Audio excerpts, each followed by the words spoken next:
sur la question de savoir si, oui ou non, l'employeur peut refuser au salarié une promotion. Alors, la réponse est simple. Il n'y a pas un droit acquis au salarié à la promotion. Mais j'ai envie de dire que cela dépend. Imaginons un employeur qui a embauché un salarié, qui a pris l'engagement de le faire évoluer sur son poste au bout de 6 mois ou 8 mois. Si l'employeur ne respecte pas son engagement et qu'il n'y a pas une problématique d'insuffisance professionnelle ou de manque de compétences qui probablement se sera réglée pendant la période d'essai, à ce moment-là, effectivement, l'employeur a commis une faute puisqu'il n'a pas respecté son engagement. Ensuite, si la question est de savoir si le salarié doit évoluer régulièrement, la réponse est encore une fois à nuancer, mais j'ai envie de dire qu'il faut comparer ce qui est comparable. Il doit évoluer normalement comme ses collègues par exemple, et là on peut se retrouver face à des problématiques de promotion ou d'évolution freinée du fait de questions discriminatoires liées à l'origine, à l'orientation sexuelle, à la religion, au sexe aussi, le fait que ce soit une femme dont l'évolution va être moins rapide qu'un homme parce qu'elle est une femme tout simplement ou parce qu'elle revient de congé maternité. Alors ça, ce sont des événements qui effectivement peuvent freiner l'évolution ou la carrière professionnelle d'une manière qui est prohibée par la loi puisque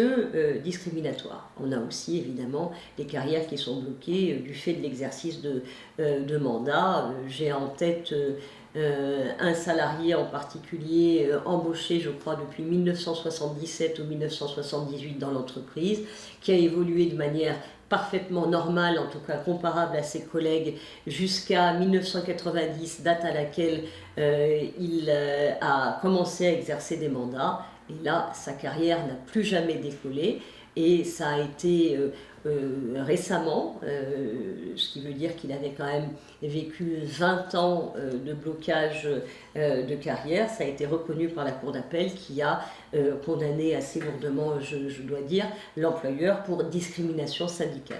On rencontre beaucoup de problématiques de discrimination pour les femmes. Notamment, évidemment, mais j'allais dire qu'il y a une particularité liée à la grossesse, mais aussi à la maladie. Il se trouve que je suis avocat bénévole pour la Ligue contre le cancer, et dans ce cadre-là, je rencontre beaucoup de salariés qui, après avoir connu les difficultés parfois très graves liées à la maladie, qui ont besoin de retourner travailler parce que le travail, c'est le retour à la normale, qui se heurtent au refus de leur employeur, qui les a remplacés, qui les a oubliés. Et là, c'est un peu la double peine pour ces salariés qui se disent mais pourquoi moi? Et après tout ce que j'ai traversé, comment est-ce que mon employeur peut me faire une chose pareille? Donc malheureusement, femmes après une grossesse ou après une maladie, ça concerne aussi les hommes hein, bien évidemment, mais ce sont des problématiques qu'on rencontre extrêmement souvent. Alors, de manière générale, il est très difficile, pour ne pas dire impossible, d'anticiper les problèmes de discrimination liés à la grossesse. J'ai quand même en tête un cas un petit peu particulier d'une salariée qui est en poste depuis plusieurs années, qui a été promue en début d'année, juste avant que son employeur n'apprenne sa grossesse. Elle est sur le point de partir, sauf erreur de ma part, en congé maternité. Et d'ores et déjà, lorsque l'employeur a appris la grossesse, il lui a indiqué qu'elle ne pourrait pas reprendre et retrouver son poste à son retour de congé maternité. Donc là, elle a fait ce qu'il fallait faire, c'est-à-dire qu'elle a pris conseil. Et là, on peut anticiper, c'est-à-dire qu'on peut, j'allais dire, prendre des mesures pour acter la position de l'employeur, de façon à ce que s'il met ces menaces, entre guillemets, à exécution, on ait un recours derrière. Un conseil pour les salariés, c'est pas une question facile, mais je dirais que l'anticipation étant très souvent la clé des dossiers, Dès qu'ils sentent qu'il y a quelque chose qui ne va pas, il faut qu'ils prennent conseil. Ça, c'est la première des choses. Il faut noter ses heures, c'est très important. Un petit carnet, noter, on a l'impression, et notamment pour les cadres, que c'est tout à fait normal de commencer très tôt, de finir très tard le soir parce qu'on est au forfait jour, etc. Il faut noter ses heures, qu'on soit cadre ou pas, parce que malheureusement, une relation de travail qui peut se dérouler très bien pendant X temps, X années, peut tourner du jour au lendemain, et c'est important d'avoir les éléments, de ne pas se retrouver démunis pour assurer la défense de ses intérêts. On peut aussi leur conseiller, évidemment, de conserver tous leurs documents. Et j'allais dire de laisser une trace de ce qui se passe. Mais parfois, c'est un petit peu délicat de le faire seul. Vraiment, le meilleur conseil que je puisse donner, c'est le salarié qui sent qu'il y a quelque chose qui cloche, c'est de prendre conseil. Un conseil ne va pas vous emmener au procès. Le conseil va vous orienter, ne va pas apparaître de manière, j'allais dire, officielle. Mais d'abord, c'est un soutien. Et puis, il peut vous donner de précieux conseils qui, clairement, pourront déterminer l'issue d'un procès s'il doit arriver. Et un conseil à donner à tous les salariés, mais de manière générale à tous les justiciables, prenez une protection juridique. Ça coûte quelques euros par an. On l'apprend par exemple avec l'assurance habitation. Il faut cocher la petite case défense, recours ou protection juridique. Et en cas de procédure, je connais personne qui aujourd'hui n'ait pas à un moment donné besoin d'un avocat. L'assurance peut prendre en charge jusqu'à 1 400 € au titre des honoraires. Donc sur une procédure qui coûte autour de 1 800, 2 000 €, ça dépend évidemment de quelle procédure il s'agit. C'est loin d'être négligeable. Alors économie et droit, évidemment il y a toujours un lien. Avec le Covid, on s'est retrouvé dans une situation particulière avec la crainte que l'économie ne s'effondre.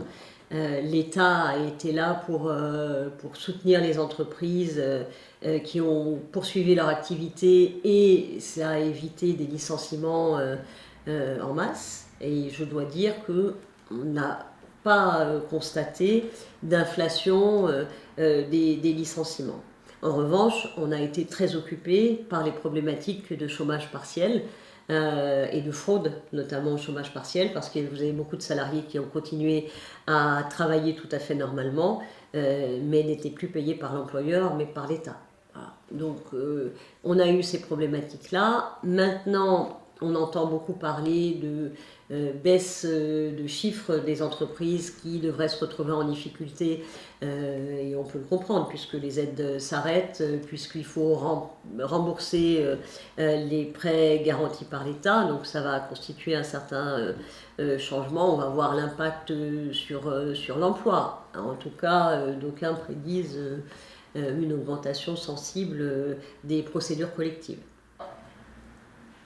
Si on s'interroge sur l'évolution en matière du droit du travail, des lois qui régissent les rapports entre les employeurs et les salariés, on a un code du travail qui est assez épais et dont la vocation première est de protéger la partie du contrat qui est la plus faible, la plus défavorisée, c'est évidemment le salarié. Et malheureusement, on constate depuis un certain nombre d'années, je dirais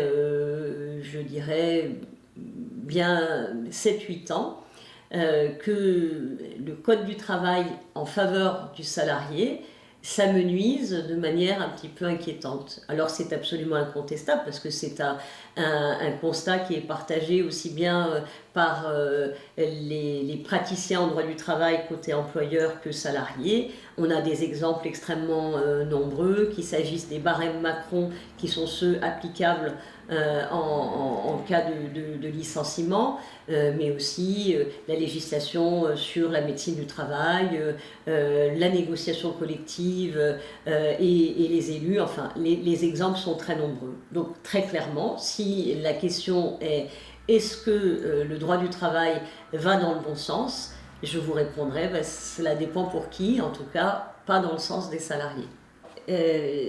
je suis présidente d'une association lyonnaise, même si elle regroupe, j'allais dire, des extras lyonnais.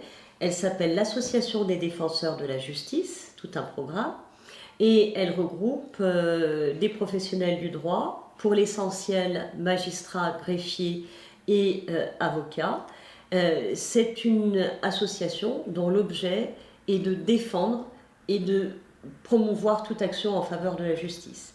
Elle a été créée dans un contexte assez particulier qui était post-Covid. Alors, c'est un secret pour personne que la justice a été laissée dans une grande misère pendant des décennies et des décennies. Évidemment, le Covid n'a rien arrangé.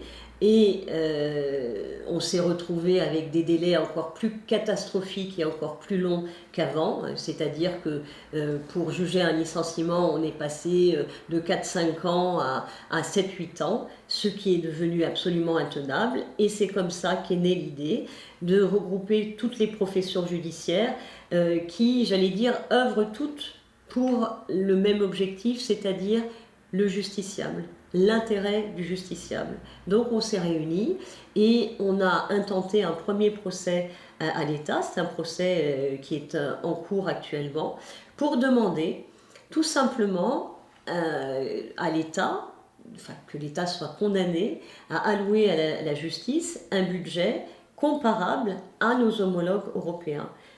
Je vous donne un seul chiffre. La France consacre environ 69 euros par habitant à sa justice, au budget de la justice, quand l'Allemagne en consacre 144. Comment voulez-vous que ça fonctionne? Ça ne peut pas fonctionner. Donc on a des délais qui sont extrêmement longs, on a 2 fois moins de juges, 2 fois moins de greffiers, 4 fois moins de procureurs. Et le résultat de tout cela, c'est que, le justiciable souffre, il ne comprend pas. Les professionnels du droit souffrent aussi, parce qu'il faut arriver à gérer tout cela, les magistrats croulent sous le travail, nous, on en arrive à nous empêcher de plaider parce que les magistrats sont tellement pressés qu'ils n'ont plus le temps de nous écouter, les greffiers sont en sous-effectif et n'en peuvent plus, ils quittent la profession au fur et à mesure. Donc tout le monde souffre et ce qui en sort, c'est que la justice est laxiste. Alors, moi, vraiment, je trouve que c'est une sorte de leitmotiv qu'on entend à longueur de temps, qui est totalement incompréhensible et qui est véritablement injuste, parce que lorsqu'on connaît la situation, on se rend compte que si le système a tenu et tient encore, c'est parce que vous avez tous ces professionnels qui ont la justice chevillée au corps et qui, malgré les difficultés, acceptent d'aller de l'avant et continuent à travailler dans ces conditions. Donc c'est une association et une cause qui me tiennent beaucoup à cœur. Alors, retour d'expérience, là encore à double titre. Pour les salariés, les justiciables de manière individuelle, ils sont indemnisés de manière systématique, c'est-à-dire qu'on présente au juge le calendrier, il a été licencié à telle date, il a saisi le conseil de prud'homme à telle date et la cour d'appel a rendu sa décision à telle date. Au constat de ce calendrier, le tribunal va leur allouer une indemnisation.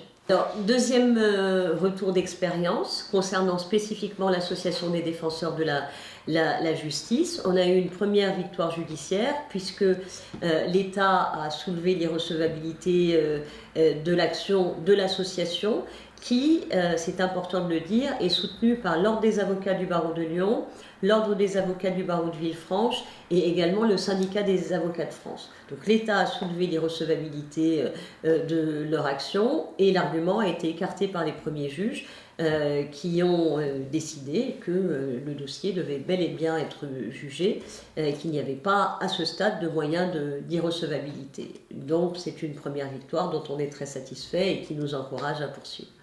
Alors, l'association existe depuis fin 2020. À ce jour, on est un peu plus de 300.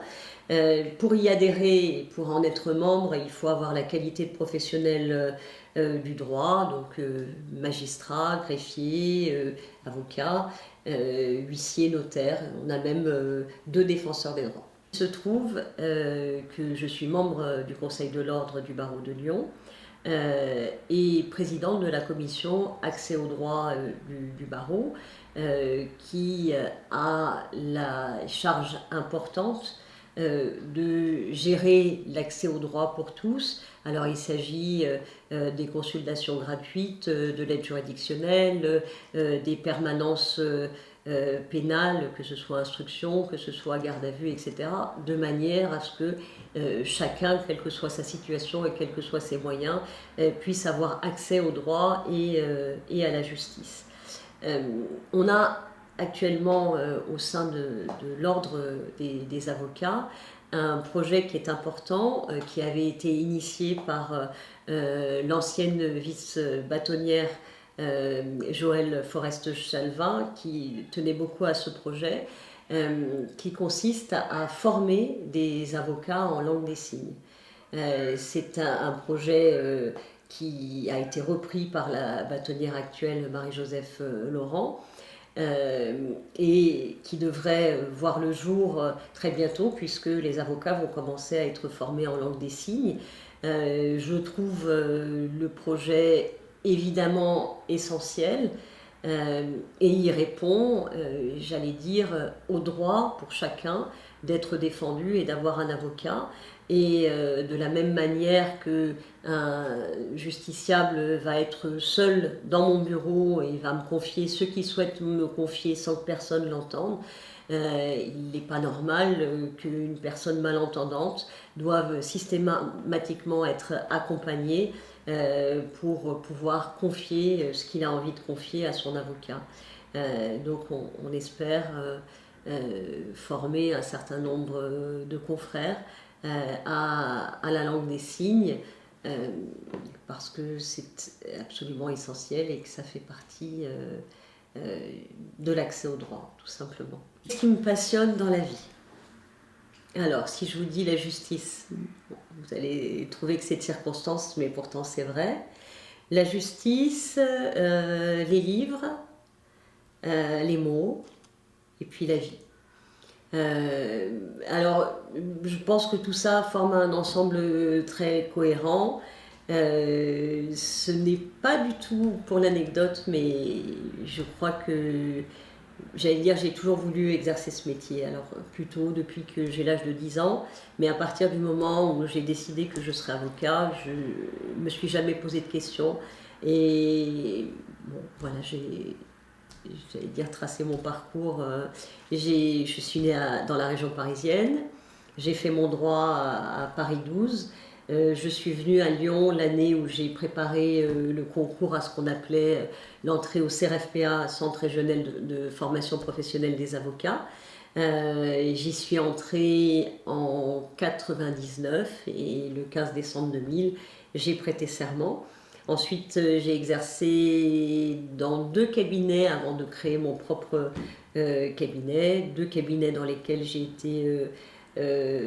connu l'expérience de l'association avec d'autres confrères.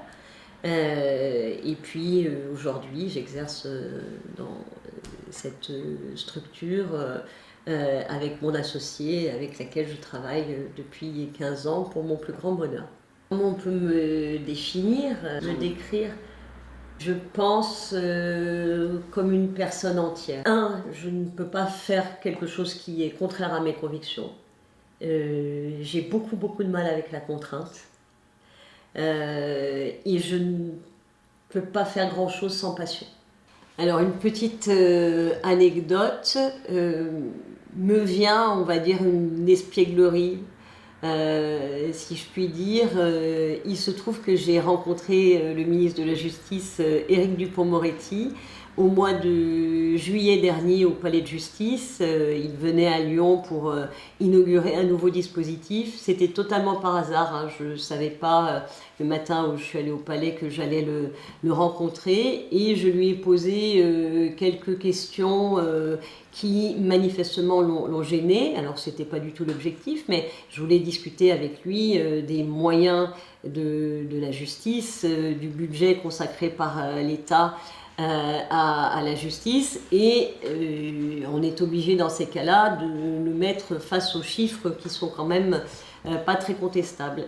Et je crois que ça n'a pas plu au ministre de la Justice, qui, bien qu'ayant exercé la profession d'avocat pendant 40 ans, on connaît tous Acquitator, m'a appelé alors qu'on était dans l'enceinte d'un tribunal et que j'étais face à lui en robe, qui m'a appelé à plusieurs reprises madame. Ce qui ne se fait absolument pas, parce que lorsque on revêt la robe d'avocat, on n'est ni madame, ni monsieur, on est maître, parce que c'est pas pour avoir un titre honorifique, c'est qu'on incarne une fonction. Voilà. Et c'est incroyable parce que le ministre de la Justice, qui pourtant n'est ministre que depuis quelques mois, l'a déjà oublié.